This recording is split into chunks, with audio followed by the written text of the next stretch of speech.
But right, what just happened for me is I went into this reflective state of really trying to figure out, well, when was I first afraid of money? And getting that clarity, oftentimes when we get those first memories, because that's where that strongest impression is, and it's where it has the most unconscious energy. Right. So if we're anxious about money and paying the bills today, or talking to our spouse, or asking our boss for a raise, or any number of adult money situations, if there's anxiety, fear, shame, anger, oftentimes there's tentacles way back in the early childhood. And your question really hits it, is when's the first time you felt afraid of money? I'm actually going to write that one down. I shouldn't forget it, but okay. I just like it.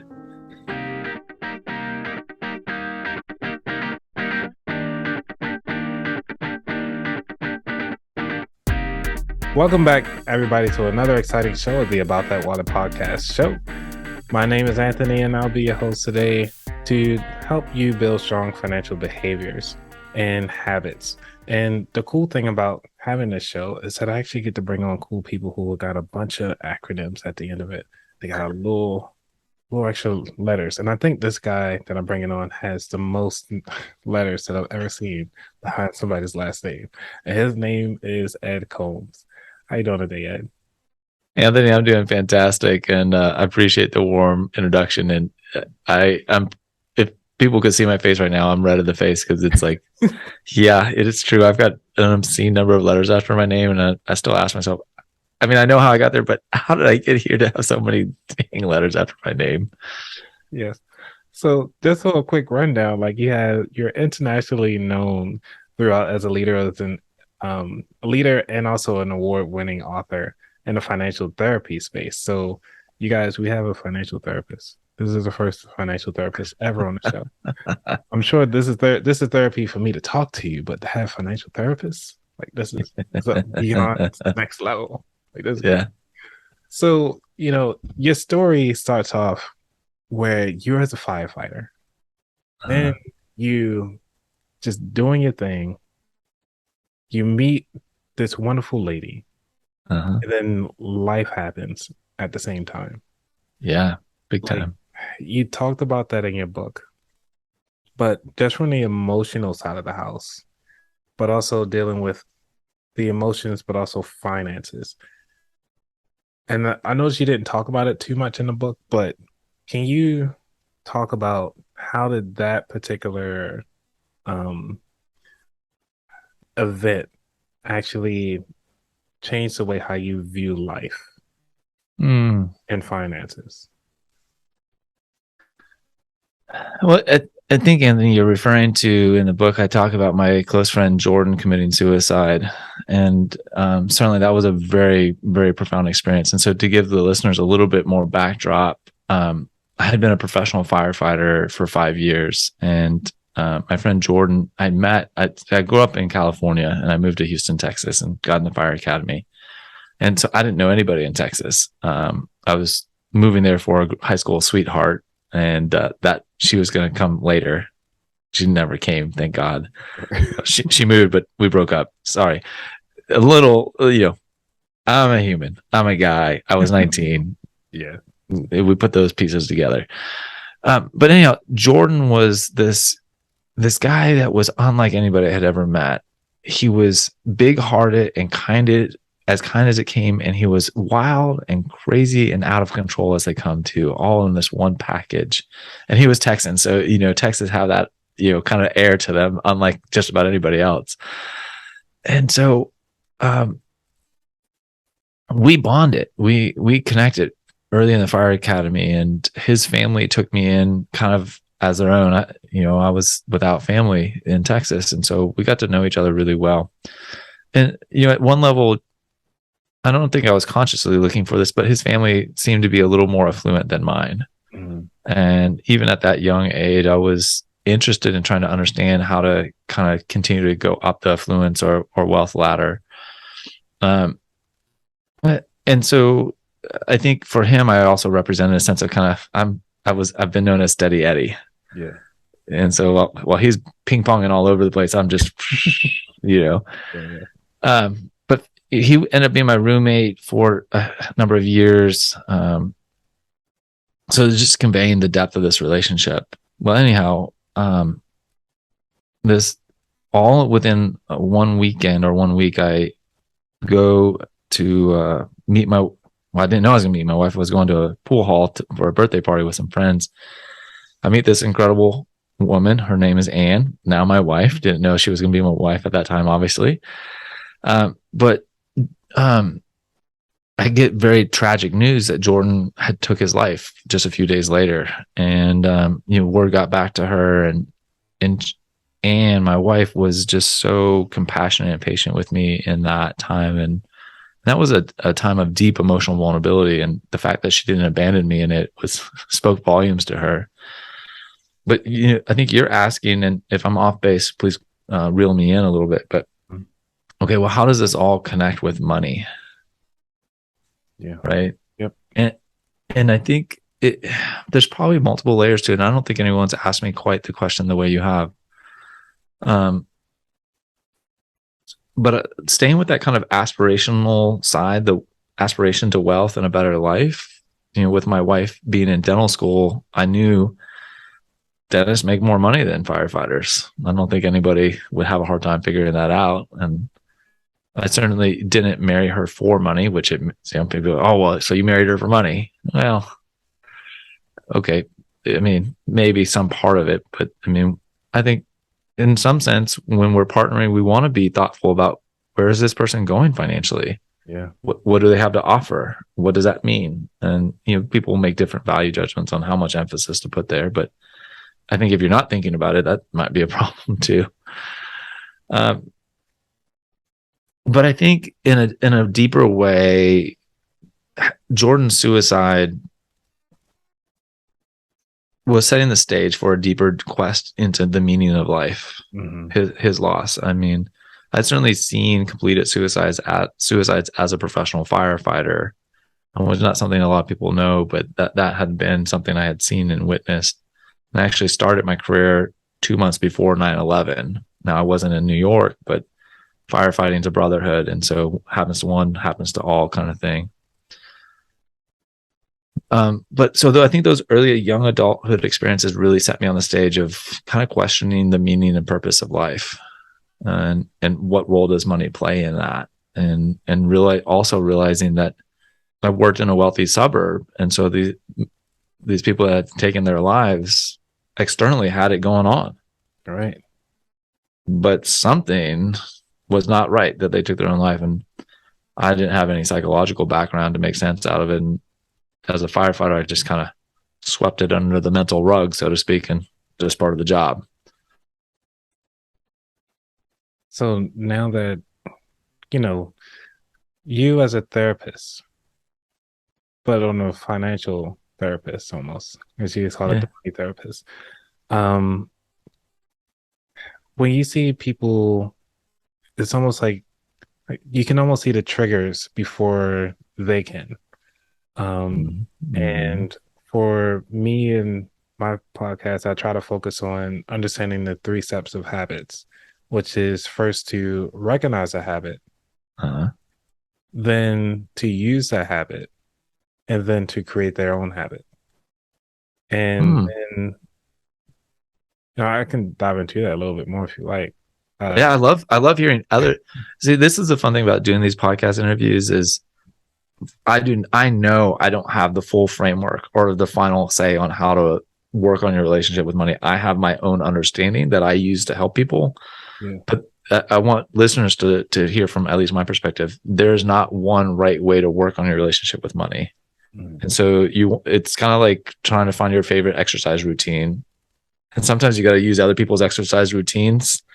Yeah. And then you start figuring out which elements of the different exercise routines you like, and you kind of create your own process for navigating money. Yeah. Because it's one of those things that's like, first you have to recognize where you're at, but not just where you're at, but how did you get there? What were those steps that took you to where you're at? Words you can say a bunch of words, but your actions mean a lot more. And those multiple little actions or little habits that you have, and they come seasonal, because you doing those constantly, they build up your own idiosyncrasies.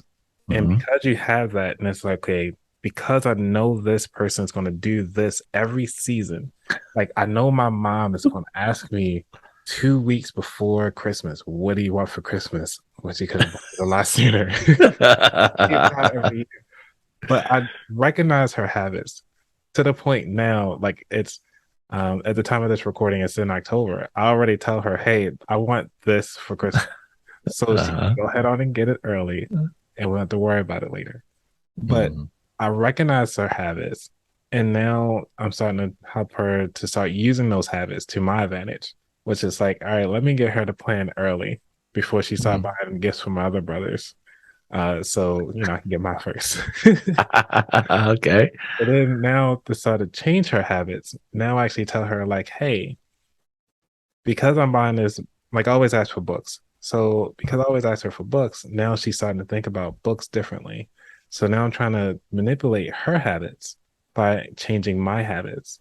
And so that's what Mm. I'm trying to do is like just as a small example and like I said, they come in seasons. So like, everybody has a birthday coming up, or things come up. We all know that they're there, but we all have a tendency to forget, or so we like try to find ways that we don't forget them. And how can we start planning out ahead of time? Like just order everything in one swoop on January.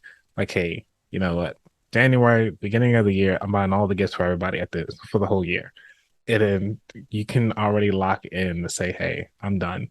So these are some of the things that I try to bring to light of different habits. It seems like I'm being interviewed. I did return it on you. I don't think I intentionally meant to do that, but That's good.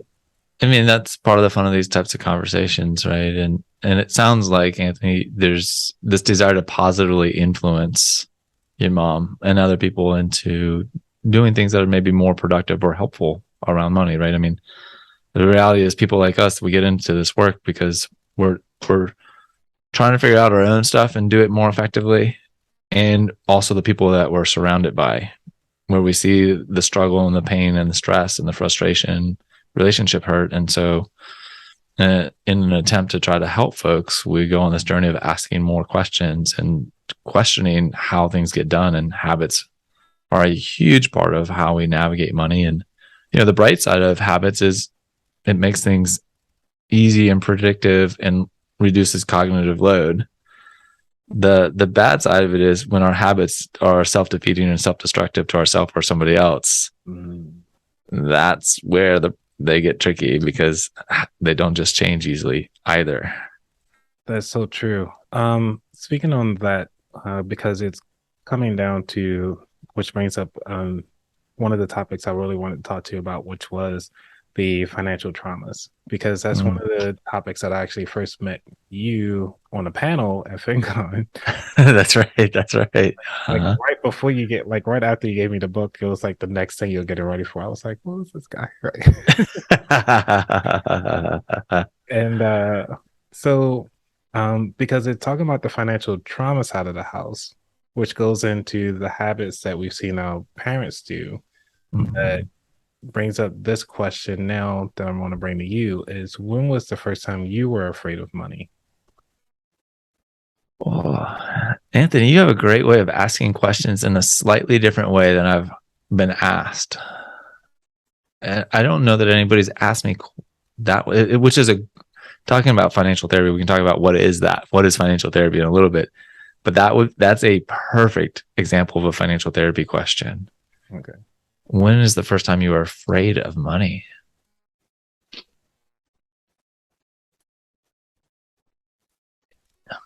It's more of a foggy sense. It's not a distinct like on this date in this month at this place, but I think at a young age, I under I I'm adding meaning to it now, but kids, right? Kids are feeling based creatures Mhm. with a little bit of thinking ability. So kids feel the emotional environment of their family. And when things are heavy or dangerous or scary or threatening or anxiety filled, kids feel that. And then they start to pair that with whatever the topic happens to be. And so I guess to kind of crystallize it, wow. See, now you're being the financial therapist, Anthony. Yeah. I, I think one of my most distinct memories is, so there was a general sense that my mom was frustrated with her dad and the way that he managed money. Mm-hmm. Right. But then a distinct memory is when my mom's father, she had to intervene because was getting swindled in some sort of elder financial abuse. Oh shit. So anybody that's been in therapy knows about what's happening to me right now, where something is like downloading at a much deeper level than I've understood. Mm-hmm. And like, it's just like, oh, that's where some of my money anxiety comes from. Smokey, dang. So in a very deep way, as I mean, this was not pre-planned. Anybody that's listening, this is just happening in live. Anthony's, you've been listening for a while. He's present, he listens, he's calm, and he's respectful, which is the perfect environment for financial therapy type work. So kudos to you. But right, what just happened for me is this I went into this reflective state of really trying to figure out, well, when was I first afraid of money? And getting that clarity, oftentimes when we get those first memories, because that's where that strongest impression is, and it's where it has the most unconscious energy. Right. So if we're anxious about money and paying the bills today, or talking to our spouse, or asking our boss for a raise, or any number of adult money situations, if there's anxiety, fear, shame, anger, oftentimes there's tentacles way back in the early childhood. And your question really hits it, is when's the first time you felt afraid of money? I'm actually going to write that one down. I shouldn't forget it, but okay. I just like it. Yeah, because I asked that question mainly to most of us in the financial space, but I usually ask it differently. I usually asked it more so of, we all pick up our habits by the time we're age of 8, So what is it that we're running from? And that's more of an easier question to ask than going deeper, like when we are afraid of money. And I mean, we can go there too if you like to talk about that. It was like, what are you running from as an adult now? You've been on this life for quite some time, and on this journey, being married and living your life, the dank life a little bit, and the early season with the Dinkle season was nice. Dual income, no kids. Yeah, 3 kids now. There's that season is like it's not even in the rear view mirror anymore. It's like, yeah, I know that was like mile marker 2. Yeah. Yeah. So what is it?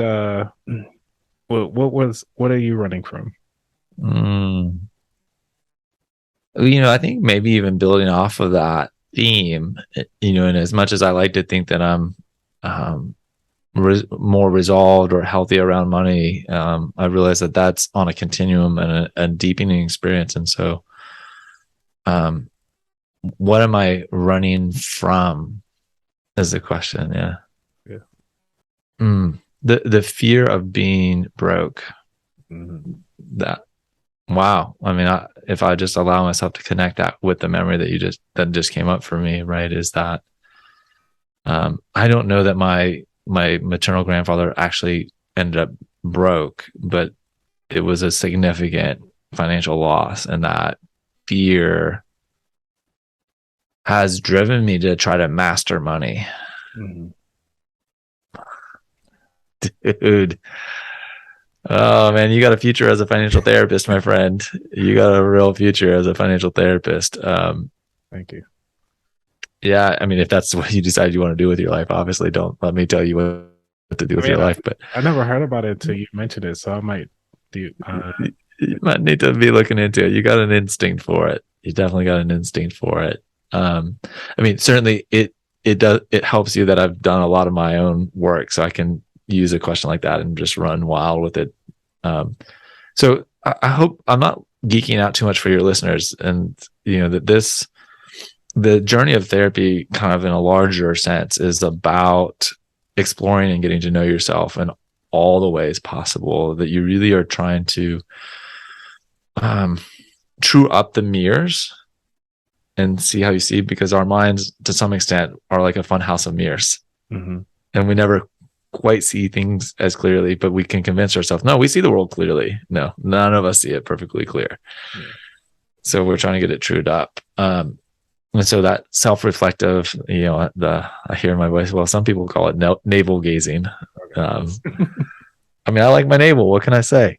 But I've got to live in my head. So the better I can understand myself, the better off I am. And that has been true. So, what am I running from? I'm running from that fear of being taken advantage of financially.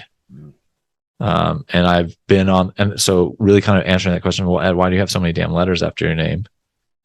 It's in response to trying to protect myself from these early types of wounds. Right. And so, what we're talking about here is, and that's one small one. And I'm giving it a lot of weight right now because it's what's come up in the here and now. But the reality is, I have a constellation of adverse experiences in my childhood, as most of us do. Yep. And so it's often about starting to see that our adverse experiences from childhood are not standalone, but have themes running through them that left us with certain fears or anxieties or places of shame or sense of worthlessness. And so at the core, that's really what we're working on trying to resolve. Yeah, and I noticed that most of the people who have the biggest impact, I would say, on others have been through such a trauma that they don't want others to relive that. And I think that's kind of where we all get into this financial space, is because it's like we saw our parents go through this, and we don't want that to happen to another set of generation, another child, another me in that space. Because also talk about that sense of attachment. I'm moving through your book here, but yeah. So you talk about like the 4 attachment styles. Could you explain a little bit on that? Yeah, absolutely. Thanks for asking. So the attachment styles has been an absolute huge game changer for me personally, but also in the way that I work with clients. Right. So as a therapist, I have to have some lens for understanding how humans work, and then where am I trying to lead this person towards?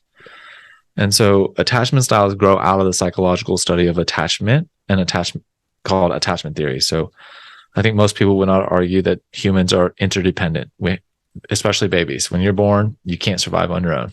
Right. And so you have to form a relationship with the caregivers. Was in that caregiving relationship that we start to develop a relational pattern or map in our mind about what relationships are like and what they feel like. And what the researchers have been able to identify is that people end up classifying into one of 4 attachment styles. The first attachment style is secure attachment. And this person with secure attachment has, on the whole, a positive view of themselves and a positive view of others. They trust that relationships can be good, healthy, nurturing, safe, caring. And that if things don't go well in any one interaction, it's not the end of the world, and that we can repair and recover. That the other person can acknowledge and forgive. And that's, especially as you get older, like that happens.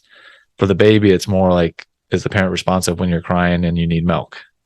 Right. When you're a toddler and you fall and scrape your knee, does the parent like help pick you up and acknowledge, oh, I know that hurts, and let's put a Band-Aid on there, kind of thing. So developmentally, there's a consistency of feeling cared for and safe in a consistent enough way. No parent does it perfectly, but good enough. If you don't have that in your caregiving environment, then you fall on the insecure attachment continuum. And there's 3 categories there. There's anxiously attached, avoidantly attached, or disorganized. Excuse me. And so anxiously attached, typically these individuals have a lower view of themselves and a higher view of others. They often work very hard in relationship to make them work. They're over accommodating to their detriment. And so that really has a lot of implications for then how they also show up in work and romantic relationships around money. Uh, they the other side of it is the avoidant continuum, where these individuals have learned that relationships are not safe, not good, not nurturing, not valuable, and so I've got to take care of myself. Yeah. And they're more likely to dismiss or minimize relational engagement or connection, even with their emotional world. And so it's kind of the opposite end of the continuum, right, from the anxious side. And it is a continuum, degrees of anxiety or avoidance in interpersonal relationships. The misnomer is someone with an avoidant attachment actually in their deepest core still wants and needs a relationship. They're just very disconnected from it. Gotcha. And then the disorganized attachment style is a combination of anxious and avoidant patterns. So they're the come here close to me, I want to be with you. And then as soon as you get close to them, they're like, what the hell are you doing so close to me? Back off. And you're like, wait, but you want me to come close. And so you just kind of get this push-pull experience with someone with a disorganized attachment. And these individuals often had very inconsistent caregiving environments where their primary caregivers would sometimes be over-involved in their life, sometimes completely unavailable. And so it made relationships unpredictable as a model in their mind. Wow. Okay. Because it's a lot to take in. It's great overview and crux into a lot of things, because understanding these level of attachments determines on how we interact into the dating realm. Because and having those open-ended discussions about finances and those financial insecurities that we can easily fall into if we never address the attachment side of the house, or what type of attachment that we're part of. And you're laughing because you know where I'm going at with this. Yeah. So could you talk about that time when you were financially insecure in your marriage? Oh man. Well, there's been a number of times when I've been financially insecure in my relationship. But I think one of the more watershed experiences is when I had finished grad school to become a therapist, and I was trying to launch my counseling practice, and my wife's dental practice was up and running and going. And so she was the primary breadwinner in our family. And, she initially supported me financially, and I had asked, and it was open and transparent, right? So that's good. And we had a history of having financial transparency in our relationship, but then things were not going as good as I had planned or expected. And I became less and less transparent about what was going on, because I was afraid, as I was failing at setting up my counseling practice, that she was going to want to abandon or leave me or reject me, right? Which is all that relational anxiety piece. Is when I'm not doing good enough. And so now I'm afraid you're going to, now keep in mind, there was no history of this in our relationship. Right. At this point, like, she has never made any threats about, if you don't do this, I'm out of here, which I realize for some people is their reality. Mm-hmm. So I want to be sensitive to that. But I slid further and further into financial secrecy and accumulated something like $20,000 in debt. Okay.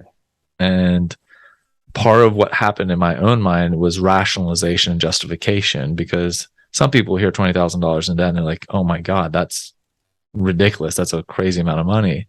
Right. But other people were like, I mean, starting a business, 20K, well, that's all? Really? That's it? And I was kind of living in between those two things, because that part of me that was a firefighter in my own relationship with money, 20K felt like just this crushing amount of debt. And I was, well, what am I going to do? And then the other side of me is like, I'm married to a doctor, and has this much higher revenue in her business. She took out way more money in debt to get her practice going. So what's 20K? And so I, was psychologically playing both sides of it and not talking with her about it. And that was really where the big problem was. And, as we're talking about it right now, I can't remember exactly how it came spilling out, but eventually the weight of the secrecy, was crushing. And so it came out, and she was surprised and disappointed and frustrated and felt some betrayal, understandably. Yeah. fortunately, because we had the relational history of financial trust and transparency before this period of time, we were able to recover more quickly. That's not always true for all couples. And so, but this is why when I'm talking, especially with younger folks or people that are partnering again, what you do in that first year together around your finances will set the stage for how quickly you can recover in the future when you have that inevitable misstep. Right? If you start with openness and transparency and trust and care and thoughtfulness, and that's your foundation, when you become a human ultimately and make that mistake, you can use a little bit of that capital. But if you haven't, that pattern of mistrust and low transparency and criticalness around money is your starting place, it doesn't just get better from there, unfortunately. Yeah. So how do you, as a financial therapist, sorry running a little long here. That's fine. Okay. Yeah, I'm good. So how do we bring up the concept or the question of money while dating? That's a wonderful question. And I think you do it on the first date. You do it on the dating app.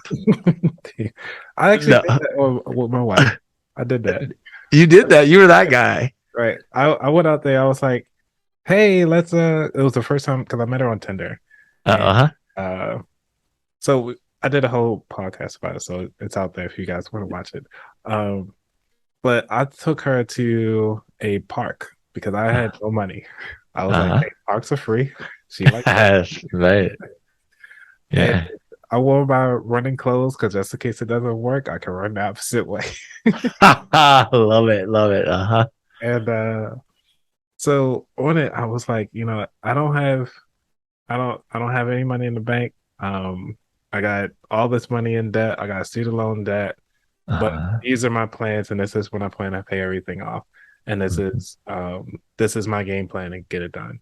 And she was like, okay. And then I asked her, like, so what are your plans? She was like, went to school. I didn't have to pay anything. I'm like debt free. I was like, oh, okay. So we did that out. Right. I was like, you're the first person I ever heard that. Well, second person that I actually heard that went to school and not had to pay anything. So I was like, it's pretty cool.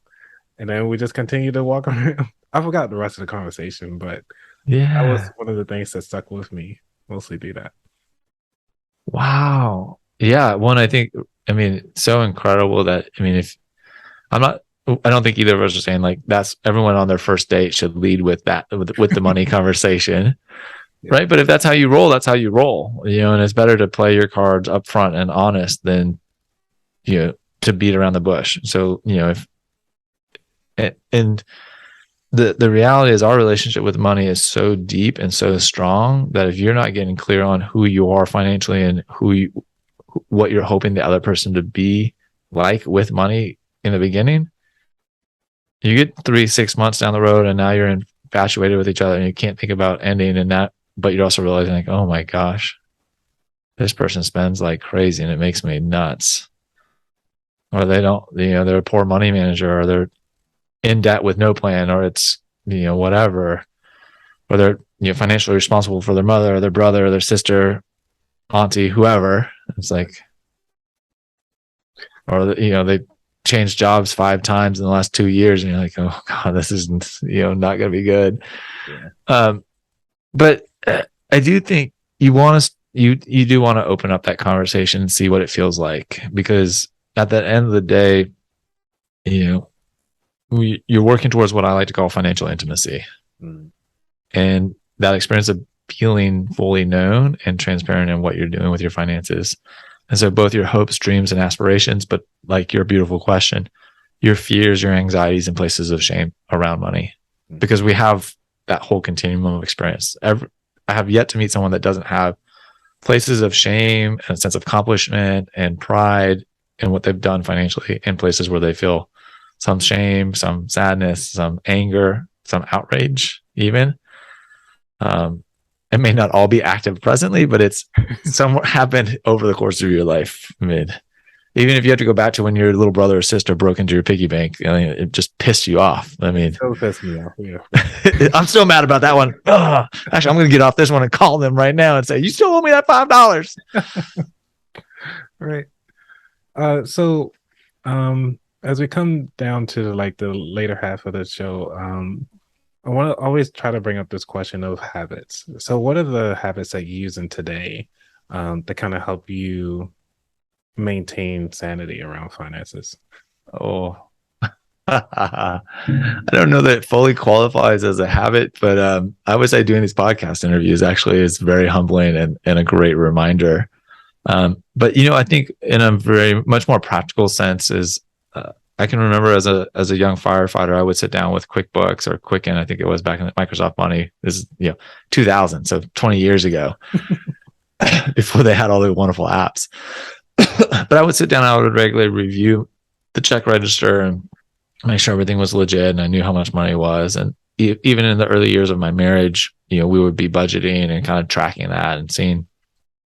And honestly, in the season with young kids and marriage, I really fell away from tracking and looking at the household finances in any kind of consistent manner. And I can't say that's been the worst thing. I think it's probably, I know there's a lot of different views about budgeting and tracking and looking at the numbers, and we can make cases for both sides. And I think there's probably a middle space around that. But something that's been good for me is getting back to looking at the household expenses on the 10th and the 25th of the month. And so that's a regular pattern. It puts me about 15-day cycles where I'm just slowing down and looking at and really reconnecting with how much money we spend in different categories, because our income has grown tremendously. Our net worth has grown tremendously in the time that we've been married, 15, 16 years. And so it's about readjusting and recalibrating how much is appropriate, because it's easy to go to Costco now and drop $300. Easy. I mean, that's a great weekend, actually. I mean, 300 is probably 300 might actually be a little on the high side, but the point is we have to update the numbers in our head that are relevant to our current context. Yeah. And we can easily freak out when it's like, I mean, in a very practical sense, sorry to side rail this, but it's relevant to me, is we just paid off our family minivan. Hey, congrats. Hey, whoop, whoop. Swaggin' wagon is in, no more payments 5 years later. Right. But it's kind of the amazement of how our minds work. But when we went to go buy the minivan, this number is not going to be surprising to anybody that's bought a minivan 5 years ago, $42K. Yep. And I just had this incredible anxiety about spending $42,000 on a car, because I also hadn't looked at how much cars had increased in value from my earlier reference points. Yeah. And when I slow down and think about the price of the car, the monthly expense as a percentage of our total household budget, makes perfect sense. It was proportionally appropriate. And so I think that that's something from a mindset and habit standpoint that I really encourage a lot of folks to work on. Is they get so focused on how much things cost as a dollar value. The dollar value is meaningless without broader context. Or you can reframe the meaning, right? So it's like $100. Is that a lot of money? Depending on what it is. Ding, ding, ding, right? If you just spent $100 at McDonald's, dang, what did you buy? Right? But if you're on, Royal Caribbean and doing a shore excursion, you only spent $100 on your shore excursion. How'd you do that? Right. So that's training your mind to think contextually is really important, especially as your financial circumstances change and improve. I like that. Yeah. Yeah. Because I think we all have to recalibrate our brains sometimes. Big time. I remember way back when candy was only 5 cents. I'm like, oh man, yeah, okay, so what? I get it. You're this old now. Yeah. Today it's inflation, grandmama. Right. Yeah. So this runs up to the third segment, which is the futures. Where do you see yourself in the next 2 years? Oh man, you asked that at a prime time. 2 years from now, wildly wealthy, sitting on a beach drinking Mai Tais. There you go. No, I'm just Okay. kidding. Okay. You're like, damn, all right, if that's how you roll, okay. But no, I mean, in a little more seriousness, I'm working on some really exciting business changes in my practice. So I have a course called The Couple's Guide to Financial Intimacy that I created. I see that being out in the market much more widely, and far more couples getting into that program. You know, I'm going to just claim it here. I have this big vision that, millions of couples are consuming my content and my material, and being positively impacted towards financial intimacy. So 2 years from now, if I'm at 100,000 measurable impact, then I would be like, I'm crushing it. All right. Well, let's set the number here today. Why not? It's out. It's public. You want 100 grand?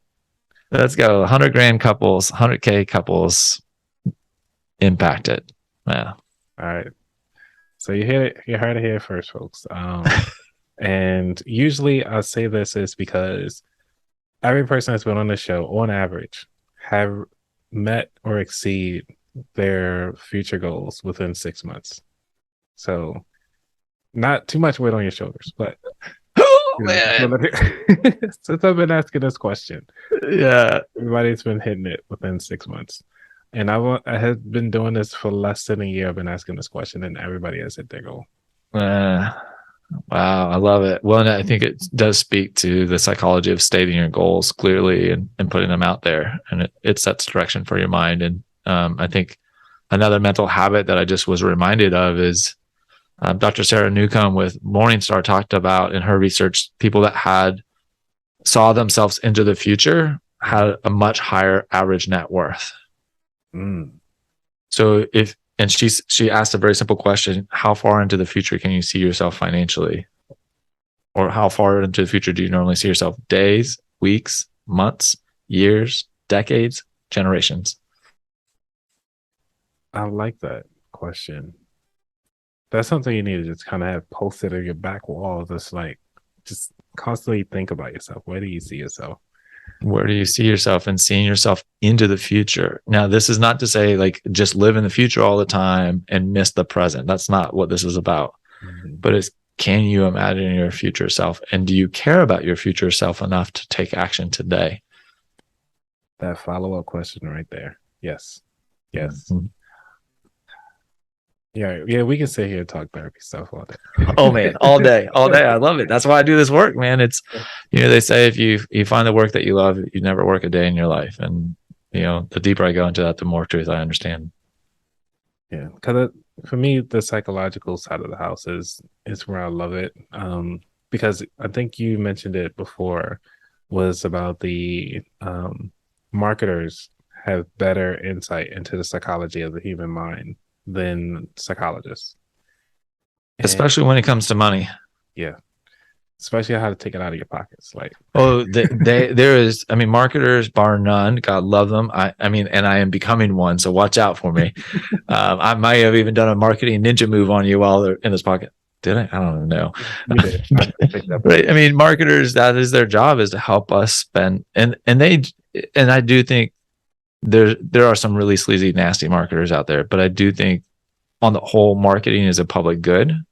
It helps people identify and find solutions to the needs that they have. Yep. And so when marketing is done ethically and responsibly, I think it's a wonderful thing. Yeah. So you can at least go to sleep at night and just have that willpower to just say no sometimes to some people that obviously they might need it, but they need more before they can get to where you're at. Yeah. Yeah. Fun times. All right. You ready for the final 4 questions? Let's bring it. All righty.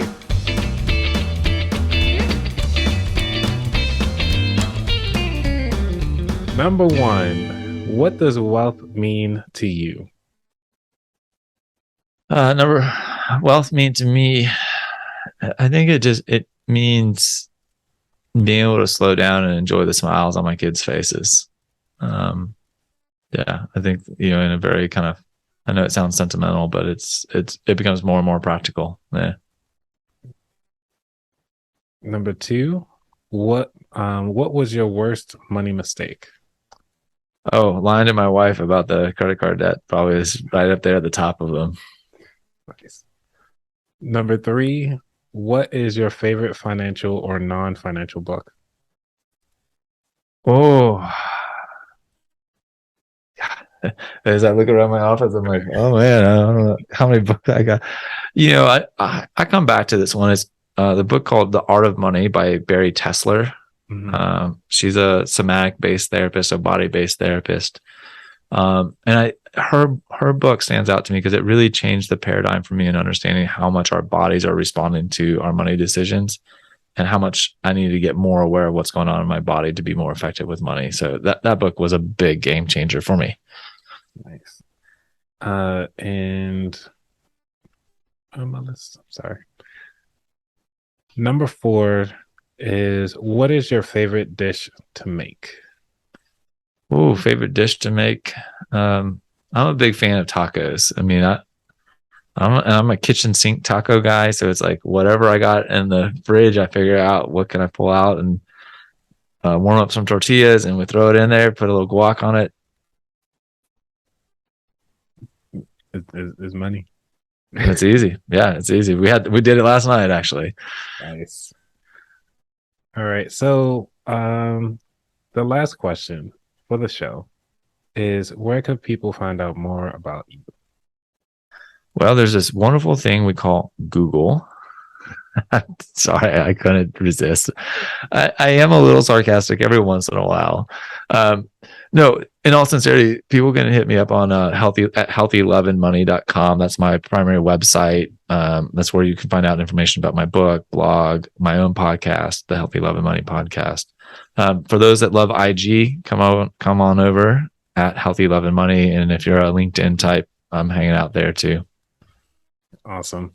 So, everybody, I want to say that if you have not yet already liked and shared this by this time, please take a moment, like, share, and even subscribe, because Ed took his time out of his busy day from his clients to be here with you today and actually share the wonderful opportunities that are out there for you. And if you are a couple and you need some therapy, we all need therapy at some level, but if you need some financial therapy, even if you just need mental therapy, just reach out to Ed, and make sure you sign up and be part of the wealth movement to change your family tree, change the way how you interact with each other, and build a strong financial intimacy.